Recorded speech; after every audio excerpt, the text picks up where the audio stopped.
দুনিয়ার 50,000 বছর এক জায়গা করলে যত বড় হবে, হাসরের একটা দিন হবে বাবা তত বড়। আল্লাহর নবী বলেন, উম্মত শুনে নাও, এই হাসরের ময়দানে 3 জায়গা সন্তান মাকে ভুলে যাবে, মা সন্তানকে ভুলে যাবে, বাবা সন্তান ভুলে যাবে, সন্তান বাবা ভুলে যাবে, ভাই ভাইকে ভুলে যাবে, বন্ধু বন্ধুকে ভুলে যাবে। সাহাবীরা বলেন, ইয়া রাসূলুল্লাহ, কোন 3 জায়গা নবী বলেন? আল্লাহর নবী ডাক দিয়ে বলেন, সাহাবীরা রে, মিজানের পাল্লা যখন চলতে থাকবে, নেকের পাল্লা ওজন হবে, গুনার পাল্লা ওজন হবে, ওই কঠিন সময় বান্দারা ফেল ফেল করে তাকায় থাকবে। সবার মনে বিরাট বড় চিন্তা, কি রায় আল্লাহ আজকে দিবে। ধরেন সুপ্রিম কোর্টের 3য় বেঞ্চ, সবশেষ বেঞ্চ, যিনি প্রধান বিচারপতির আন্ডারে একটা বিচার রায় গেল, জীবনের শেষ রায় ফয়সালা দিবে প্রধান বিচারপতি। জীবনের শেষ ফয়সালা তাকে দিবে, ফাঁসি দিবে না খালাস দিবে, নাকি যাবজ্জীবন জেল তার জরিমানা করা হবে। এমন মামলার কোনো আসামি যখন সুপ্রিম কোর্টের বিচারপতির সামনে দাঁড়ায় যায়, তখন ওই লোকটা খুবই পেরেশান থাকে। ওই সময় মা বাবা ভাই বোন সবাইকে সে ভুলে যায়, শুধু বিচারপতির দিকে তাকায় থাকে, কি রায় দিবে, কি রায় দিবে, কি রায় দিবে, কি রায় দিবে, কি রায় হবে। এ রায়ের অপেক্ষায় ওই দিন আল্লাহর বান্দা দাঁড়িয়ে থাকবে, ফেল ফেল করে তাকায় থাকবে।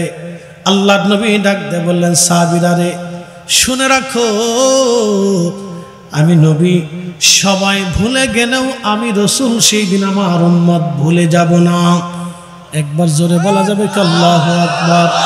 না না, আরো জোরে বলেন আল্লাহু আকবার।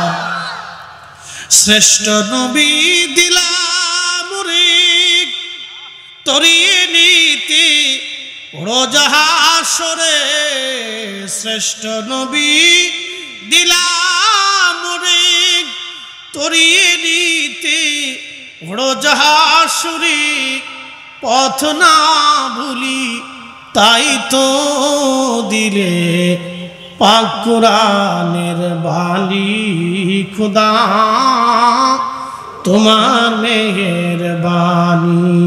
সুন্দর ফুল সুন্দর ফল, মিঠা নদীর পানি, খুদা তোমার মেহেরবানি, খুদা তোমার মেহেরবানি।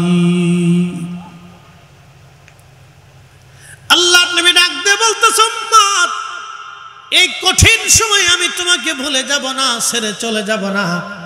আমি ওই সময় মিজানের পাশে দাঁড়িয়ে থাকব। আমার উম্মতের নেকির পাল্লা গুনার পাল্লা যখন ওজন চলতে থাকবে, আমার উম্মত আমার দিকে তাকায় থাকবে, গুনাহের পাল্লা ধীরে ধীরে ওজন হয়ে যাচ্ছে। আহা, সেই কঠিন মুহূর্তে কি রায় হবে, উম্মত এই রায়ের অপেক্ষায় তাকিয়ে থাকবে। সাহাবীরা, আমি পবিত্র কালেমা শরীফ নিয়ে আমার উম্মতের নেকের আমল আমার পাল্লায় আমি যখন ছেড়ে দিব, তখন আমার আল্লাহ, আমি রাসূল হাত দেওয়ার কারণে আমার উম্মতের নেকের পাল্লা আমার আল্লাহ সেই দিন ভারী বানাইয়া আমার উম্মতের মাফ করাইয়া আমার আল্লাহ জান্নাতি বানায় দেবে। এখন প্রশ্ন হলো, হুজুর তাহলে তো পিছিয়ে গেলাম। না না না না, আপনাকে দুনিয়ার থেকে নবী খুশি করে যেতে হবে। কি কথা কন না কেন? রাসূল খুশি করতে হলে কি করতে হবে? কোরআনে আল্লাহ বলে দিলেন, কুল ইন কুনতুম তুহিব্বুনাল্লাহ ফাত্তাবিউনি ইউহিব্বুকুমুল্লাহ ওয়া ইয়াগফির লাকুম যুনুবাকুম আল্লাহু গফুরুর রহিম। ভালো যদি বাসতে হয় নবীকে বাসো, আহা ভালো যদি বাসতে হয় নবীকে বাসো। নবী তরানেওয়ালা, নবী কামলিওয়ালা, প্রাণের চেয়ে অধিক ভালো নবীকে বাসো, ভালো যদি বাসতে হয় নবীকে বাসো, ভালো যদি বাসতে হয় নবীকে বাসো। সাকারাতের বিছানাতে কি যে যন্ত্রণা, সাত সাগরের পানি দিলেও তৃষ্ণা মিটে না। সাকারাত মানে মৃত্যু, মৃত্যুর বিছানা এত ভয়াবহ হবে।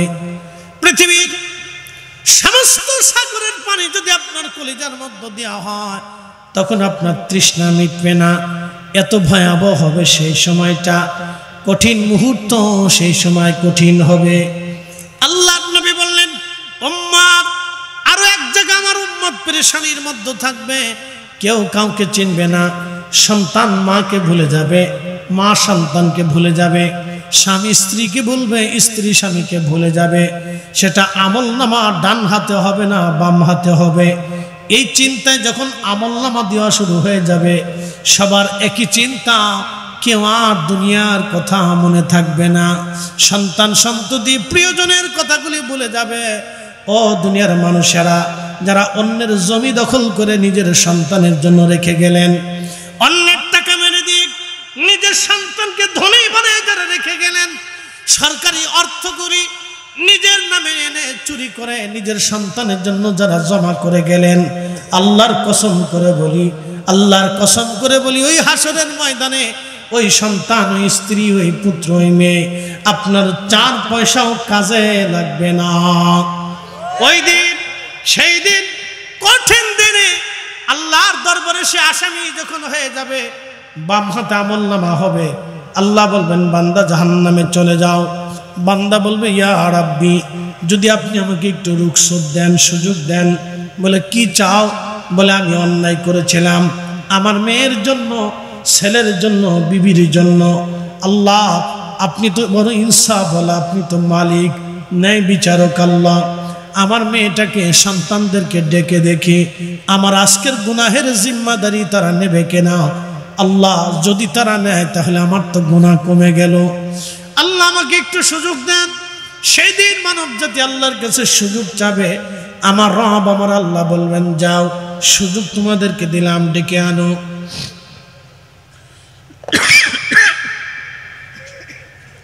আল্লাহ সেই দিন ডাক দিবে, আব্দুল করিমের বেটা রহিম, লাব্বাইক ইয়া রাব্বাল আলামিন, আসো।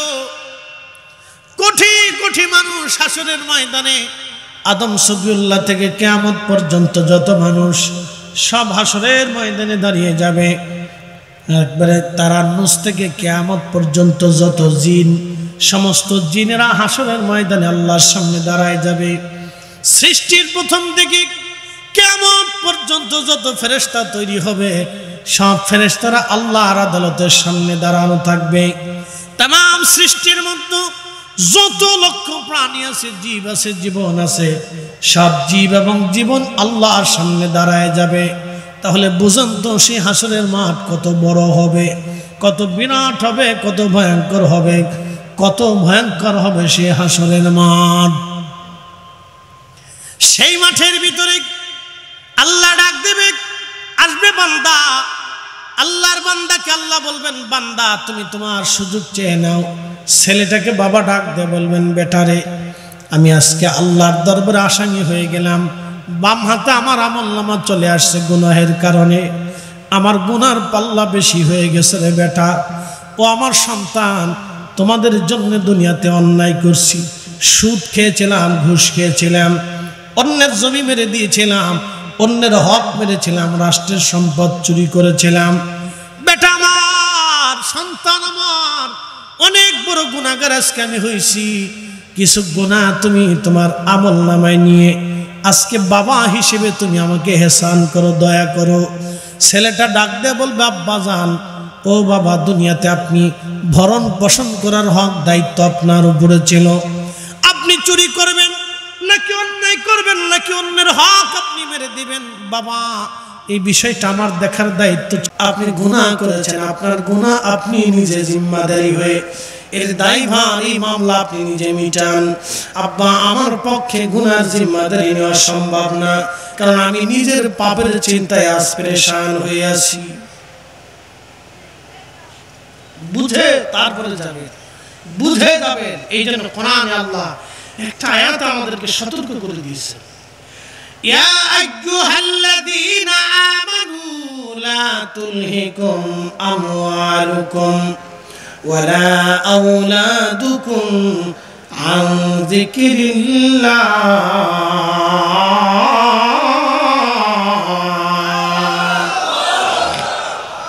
আল্লাহর বান্দাকে আল্লাহ সতর্ক করে দিয়ে বলেন, হে আমার ঈমানদার, সম্পদ সম্পদ সম্পদ, সন্তান সন্তান সন্তান, সম্পদ এবং সন্তান, দুইটা কারণে মানুষ অন্যায় করে বেশি। দেখবেন ছেলেটা যদি অন্যর মেয়েকে ধর্ষণ করে, তারপরেও বাবা তাকে জেলখানার থেকে বাঁচানোর চেষ্টা করে। বিশ্ববিখ্যাত একজন আল্লাহর ওলি হযরত আবু আলী কলন্দর, তিনি ভারতের পানিপথে কালেমার দাওয়াত দিতে আসছে। আগের ওলিরা ওলি ছিল, আগের মুসলমানরা মুসলমানই ছিল। ওখান আমরা হয়েছি গোড়ার ডিম টসলমান, আগা নাই গুড়া নাই মাথা নাই কিচ্ছু নাই আমাদের। কি কথা কন না কেন? আগা গোড়া কিচ্ছু নাই, কোনোটাই আমাদের ঠিক নাই। তো মনোযোগ দেন। তো আবু আলী কলন্দর রহমতুল্লাহ আলাইহি কালেমার দাওয়াত দিতে পানিপথে আসছে। তো পানিপথের হিন্দু রাজা চিন্তা করলো, এই দরবেশ যদি এখানে থাকে তো সব মুসলমান হয়ে যাবে, একে তাড়াইতেই হবে। তো হিন্দু রাজা যোগী, সন্ন্যাসী, সাধক, ব্রাহ্মণ, পুরোহিত, ঠাকুর, গণক, দার্শনিক, দর্শন যা যার আছে তাদের ধর্ম অনুযায়ী, তাদের ধর্মগুরু যা আছে সবাইরে ডাকছে। ডাকার পরে বলছে, আপনারা যজ্ঞ করেন, গবেষণা করেন, চিন্তা করেন এই দরবেশে কীভাবে ঠকানো এখান থেকে তাড়ানো যায়। আপনারা জাদুটনা করে মন্ত্রচন্ত্র করে তাকে তাড়ানোর ব্যবস্থা করেন। তো বহুদিন ধরে সাধু, সন্ন্যাসী, ঠাকুর মন্ত্র, আপনারা দেখবেন হিন্দুদের ভিতরে বহু সন্ন্যাসী আছে, বহু এই সাধক আছে, কিন্তু দেখবেন ল্যাংটা সাধু। ভারতে দেখবেন কিছু আছে ল্যাংটা সাধু, সারা জীবন ল্যাংটা থাকে, কাপড় চুপড় পরে না, ও বেটা ল্যাংটায় থাকে, মেশিনপত্র বাই করে বসে থাকে, তার সামনে মানুষ যা সেজদা দেয়, আমি নিজে দেখছি। তো এইগুলো আছে। আবার কেউ আছে দেখবেন যে আমাদের ভিতরেও কেউ আছে, দেখবেন আমাদের মুসলমানদের ভিতরেও কেউ আছে কিছু সাধু, কোনটা মোষ কোনটা দাড়ি ও কিছু জানে না, নামাজ নাই, রোজা নাই, গোসল নাই, শরীর দিয়ে ভেটকা ভেটকা ফেটকা ফেটকা গন্ধ কয়, মুখ দিয়ে গন্ধ কয়, শরীর দিয়ে গন্ধ কয়, ফাটার গন্ধ কয়, গোসল মোসল কিছু নেই, নামাজ রোজা কিছু নাই, ও খালি কয় জীবনে একবার বললেই চলে, ওখানে বাইরে গিয়া পিঠে চামড়া উঠানোর দরকার। এই সব শয়তান। কি কথা কন না কেন? এই সব শয়তান, এগুলো সব কটা শয়তান। বিশেষ কোথাকার আল্লাহ পাক, আল্লাহ পাক ছাড়া কবুল করে না, রসুল পাক নবী পাক ছাড়া কবুল করে না। কি কথা কন না কেন? আল্লাহ কি? একসাথে বলেন আল্লাহ কি? জোরে বলেন আল্লাহ কি? না আরো জোরে বলেন আল্লাহ কি? তাবারক রান্না করার আগে দেখেন নাই হুজুর কেবলা আগে ওযু করাইতেন? কি কথা কন না কেন? আগে কি করাইতেন? ওযু করাইয়া, তারপরে পাক সাফ হইয়া, জাগা পাক করাইয়া, তারপরে হুজুর কেবলা ফাতিহা পড়াইয়া, দোয়া করাইয়া, আল্লাহ সাহায্য নিয়ে তারপরে তাবারক রান্না করাইতেন। কি কথা কন না কেন? ভুলে গেছেন নি? আল্লাহ কি? জোরে বলেন আল্লাহ কি? আল্লাহ পাক ছাড়া কবুল করে না। এই কথা সারা জীবন মনে রাখবেন। আল্লাহ কি? জোরে বলেন আল্লাহ কি? আল্লাহ পাক ছাড়া কবুল করে। এবার যদ্দুর পারেন খালি বিড়ি খাবেন, বেজার হবেন না। যদ্দুর পারেন বিড়ি খাবেন, ওইটা অনেক পাক, খাইলে খালি সোয়াব হবে। মুখ দিয়ে ভেটকা ভেটকা গন্ধ কয়, চাদর দিয়ে গন্ধ কয়, জামা দিয়ে গন্ধ কয়, শরীর দিয়ে গন্ধ কয়, চার পাশে খালি গন্ধ আর গন্ধ, গন্ধ আর গন্ধ, গন্ধ গন্ধ, ফসা গন্ধ, আতর লাগাইলেও গন্ধ যায় না। ওটা খাদ্য হবে কি জন্য?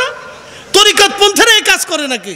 তরিকা যারা নিছে তারা কোনোদিন হারাম খাইতে পারে না, সুদ খাইতে পারে না, ঘুষ খাইতে পারে না, অন্যের মাল খাইতে পারে না, অন্যের সম্পদ খাইতে পারে না।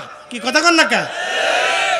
তরিকত পন্থীরা হারায় একবারে হালাল জিনিস খাবে, পাক পাক পাক। কি খাবে? কথা কন না কেন? কি খাবে? পাক পাক পাক জিনিস খাবে।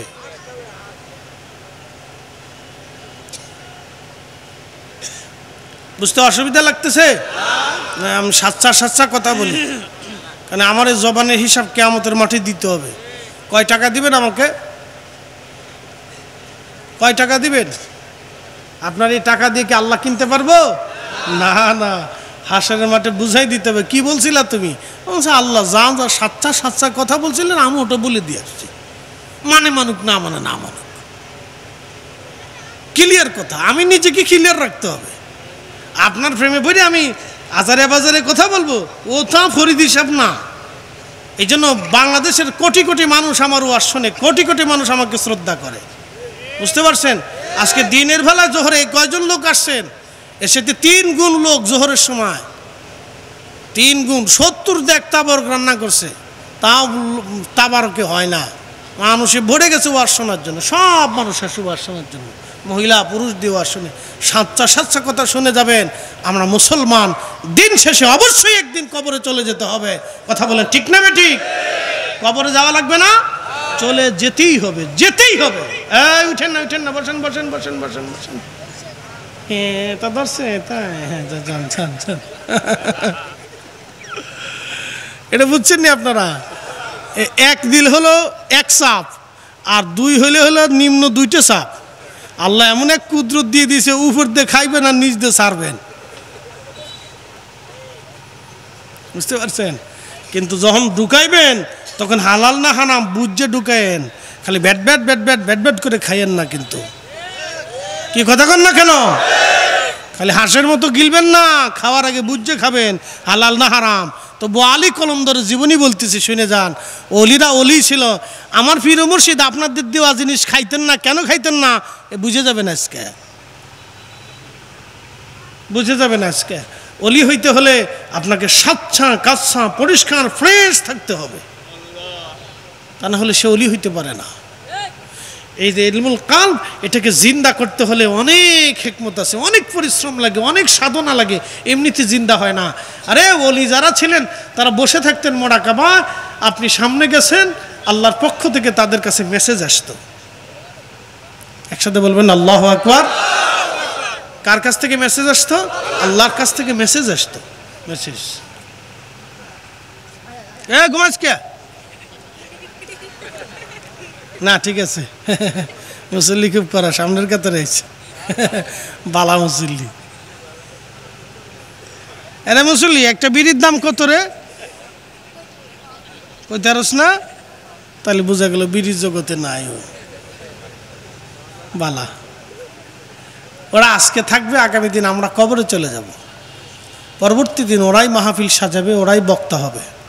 আমার আগে অনেক বক্তা ছিল না দেশে, আমাদের সমসাময়িক এখন আমরা আসছি না, মুরব্বীরা বয়স হয়ে গেছে। এই দেখেন আরমানি টোলা সাহেব এখন বয়স হয়ে গেছে, কথা বলতে কষ্ট হয়। একদিন আমারও এরকম হবে, কষ্ট হবে। মানুষ বলবে হুজুর অনেক সুন্দর ওয়াজ করতো, কিন্তু এখন আর পারে না। কথা তো সত্য। গরু, হালের গরু সারা জীবন আপনার হাল টানছে, যখন বৃদ্ধ হয়ে গেছে তখন আপনি জবাই দেন, আর না হয় বিক্রি করে দেন। তা আমরা হয়েছি মূল হালের গরু।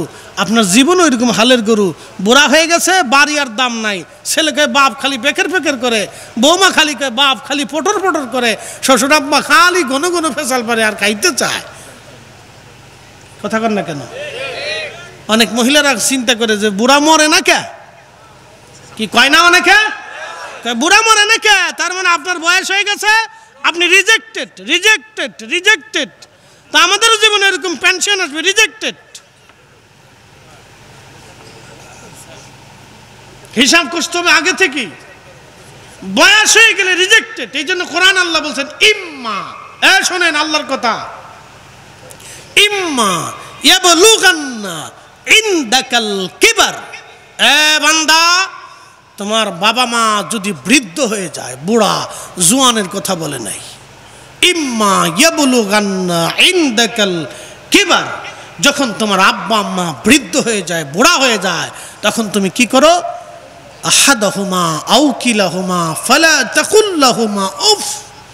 তুমি সুন্দর সুন্দর নরম নরম আচরণ করবে, তোমার আচরণে যেন তোমার আব্বা আম্মা কষ্ট পেয়ে উফ শব্দটা পর্যন্ত যেন না করে।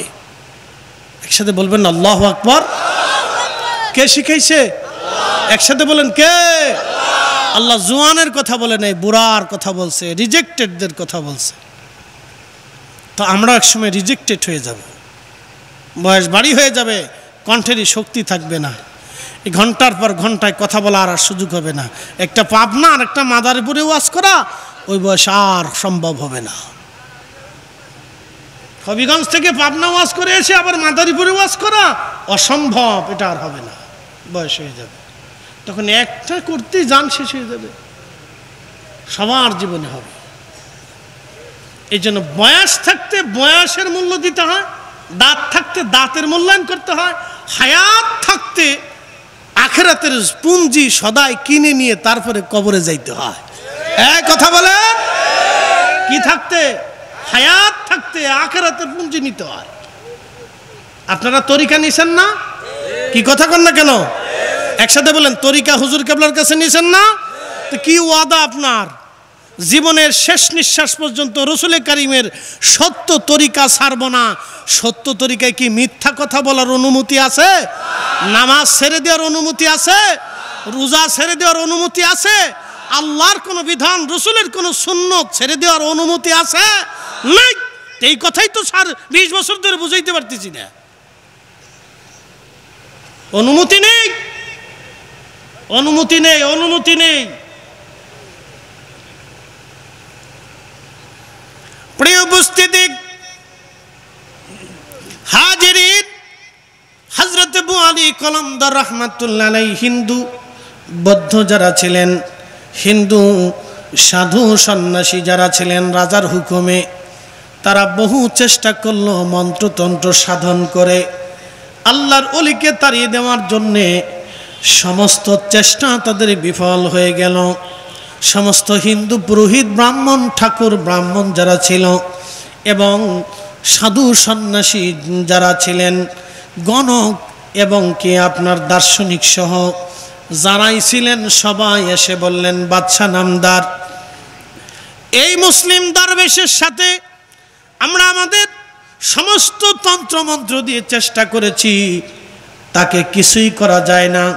আমরা যখন তন্ত্র মন্ত্র করি তখন অদৃশ্যভাবে আল্লাহর পক্ষ থেকে, অদৃশ্য সে আল্লাহ চিনে না, অদৃশ্যর পক্ষ থেকে, অদৃশ্য থেকে একটা শক্তি এসে তাকে সাহায্য করে। একবার জোরে বলেন আল্লাহু আকবার। না না না, জোরে জোরে জোরে জোরে জোরে জোরে হাত উঁচা করে বলেন। এই অদৃশ্য শক্তির মালিককে, এই শক্তিটা আবু আলী কলমদারকে কে দিয়েছিল? আল্লাহ। আল্লাহ, আশহাদু আল্লাহ ইলাহা ইল্লাল্লাহু ওয়াহদাহু লা শারীকা লা, তার কোনো শরীক নেই, তিনি আল্লাহ, তিনি এক। কথা কোন ঠিক না বেটি? কয়জন? এক। আঙ্গুল উঁচা করে বলেন কয়জন? হাত উঁচা করে বলেন কয়জন? সাক্ষ্য দিচ্ছেন আল্লাহ ছাড়া আর কোনো মাবুদ লা শারীকা লা, কোনো শরীক নাই। একবারে কথা ক্লিয়ার কাট। কি দৃঢ় বিশ্বাস অন্তরের ভিতরে রাখবেন। তো অদৃশ্য থেকে শক্তি এসে তাকে সাহায্য করে। আমাদের কোনো শক্তি তন্ত্রমন্ত্রে কিচ্ছু হচ্ছে না। তো বাচ্চা, আমরা ধর্মগুরু, আমাদের পক্ষ থেকে আপনার পরামর্শ হলো, এই দরবেশের সাথে আপনি লাগতে যেন না, এটা খুব শক্তিশালী। মারহাবা বলবেন? আর নতুন নতুন হিন্দুরা, ভারতে কিছু হিন্দুত্ববাদী ইস্কন ফিস্কন কিছু হয়েছে, শরীরে একটু তেল জমছে, খাজা বাবার মাজার ভাঙবার চায়। ওরে পাড়া, খাজা বাবার মাজার ভাঙতে চাচ্ছ? তোমার 14 পুরুষও খাজা বাবার সাথে যুদ্ধ করে টিকতে পারে নাই। কি কথা কন না কেন? খাজা বাবার মাজার ভেঙে ওখানে মন্দির বানাবে। ও বুঝে নাই যে কোথায় হাত দিতেছে। ফেসবুকে হিন্দু আর কি, 2-3 দিন ফেসবুক শিখে বড় হিন্দুত্ববাদী হয়েছে আর কি।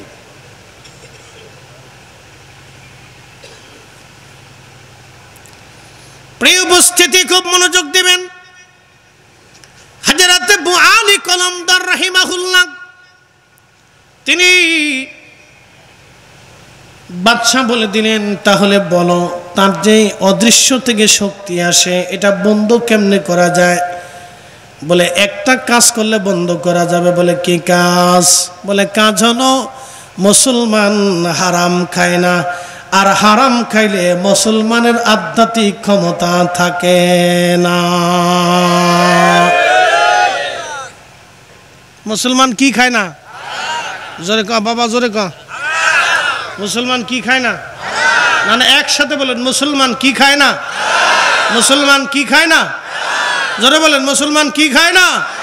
হারাম খায় না, হারাম খায় না। মুসলমান হারাম খায় না। মুসলমান হারাম খায় না, মুসলমানের কি হারাম আছে? বলে মুসলমানের জন্য শুয়োরের গোশত হারাম। তো বাচ্চা বলো সুযোগ তাহলে আছে। কেমন? বলে আমি শুয়োর এনে জবাই করে রান্না বান্না করে আমি তার কাছে পাঠাই দিই, যদি খাওয়াইতে পারি তো শেষ।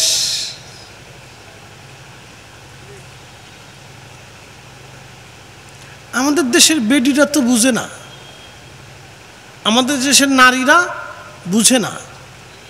মহিলারা বেপর্দা হইলে তার রুহের শক্তি থাকে না। আসতে বলেন কেন? জোরে বলেন। যত ফুচকা শর্টপটি, বিরাট মার্কেট, বাপরে বাপ, ছাগলে যেমনি খায় অমনি খালি খায়। যত দোকান আছে সব খাইয়ে শেষ করে সামার করে ফেলায়। দোকানদারা মনে মনে খুশি হয়, নাম দিছে বিসমিল্লাহ চটপটি হাউস। আমি আসিয়ার দিকে, বিসমিল্লাহ চটপটি হাউস।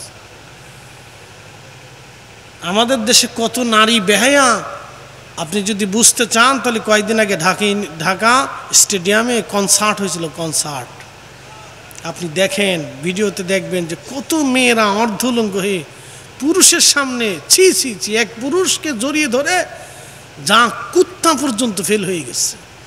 আল্লাহ রসুল বলেছিলেন, এই উম্মত তোমরা শোনো, কিয়ামতের আগে প্রকাশ্যভাবে নারী পুরুষ জেনা করবে। ঠিক আজকের কনসার্টগুলি হলো তাই, আজকের সি বিচগুলি তাই, পার্কগুলি তাই, বিনোদন কেন্দ্রগুলি তাই হয়ে গেছে। নারী পুরুষ প্রকাশ্যে জেনা করে, এটা কিয়ামতের আলামত। কথা বলেন ঠিক না বেটে? প্রকাশ্য জেনা করে, এটা কিয়ামতের আলামত। পৃথিবী ধ্বংসের দ্বার প্রান্তে। এ সময় রাসূল করিমের একটা সুন্নাহকে যদি আঁকড়ে ধরে থাকতে পারেন, 100 শহীদের সওয়াব আল্লাহ আপনার আমলনামায় দিয়ে দেবে। না না, একসাথে বলেন, একসাথে বলেন, একসাথে বলেন। আর আমাদের দেশের আলেমরা দেশে এসে মিলাদ বন্ধ করার জন্য, দোয়া বন্ধ করার জন্য। হ্যাঁ, আল্লাহ আলেমদেরকে কি মিলাদ আর দোয়া বন্ধ করার জন্য পাঠাইছে নাকি? আল্লাহ আলেমদেরকে জমিনে বেহায়াপনা বন্ধের জন্য পাঠিয়েছে। সুদ, ঘুষ, অন্যায়, জুলুম, অন্যায় বিচার এগুলি বন্ধ করার জন্য আল্লাহ আলেমদেরকে দেশে পাঠাইছে। কথা কর না কেন? দুয়ার মিলাদ দুরুদ বন্ধ করার জন্য আল্লাহ আলেমদেরকে পাঠাইছে না। এরা কাজ করবে একটা, করে আর একটা। বলে কি? বেদাত, অনেক বড় গুনাহ। তো এত গুনাহ মিলাদে দেখেন, পতিতলায় দেখেন না? কি কথা কর না কেন? এত গুনাহ দুয়ার ভিতরে দেখেন। কে ওই যে মদের দোকান দেখেন না? ফাললে ওটা ভাঙ্গেন। আল্লাহ দেশের আলেমদেরকে মিলাদ, দুরুদ, সালাম, দোয়া, এই মেহমানদারি এগুলি বন্ধ করার জন্য আল্লাহ আলেমদেরকে দুনিয়াতে পাঠাইছে না। এরা কাজ করবে একটা, করে আর একটা। শোনেন, একটা কথা আজকে বলে দিয়ে যায়, বাড়িতে যদি দোয়ার ইন্তজাম হয়, কোরআন তেলাওয়াত হয়, তো কোরআন কার কালাম? বাড়ি কোরআন খতম হলে কোরআন কার কালাম? তো আল্লাহর কালাম। মুসলমানের বাড়ি হবে না, তেলাওয়াত হবে না, তো হবে কোন জায়গা? বলেন আপনি আমাকে।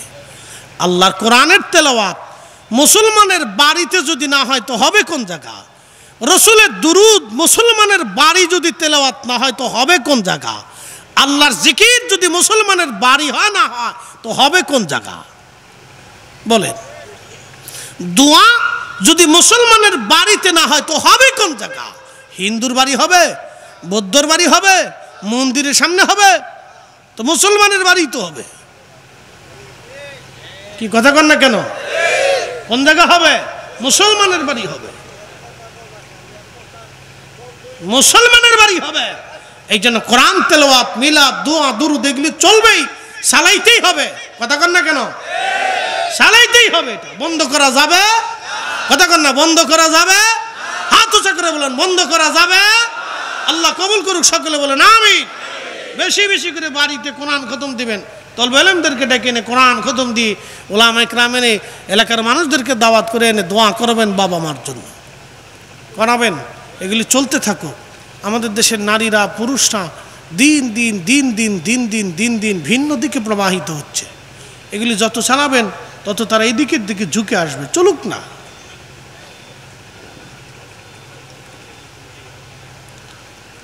হযরতে আবু আলী কলন্দরের দরবারে পানিপথের হিন্দু রাজা শুয়োর জবাই করে সুন্দর করে ফ্রাই করে রান্না করে নিয়ে আসছে।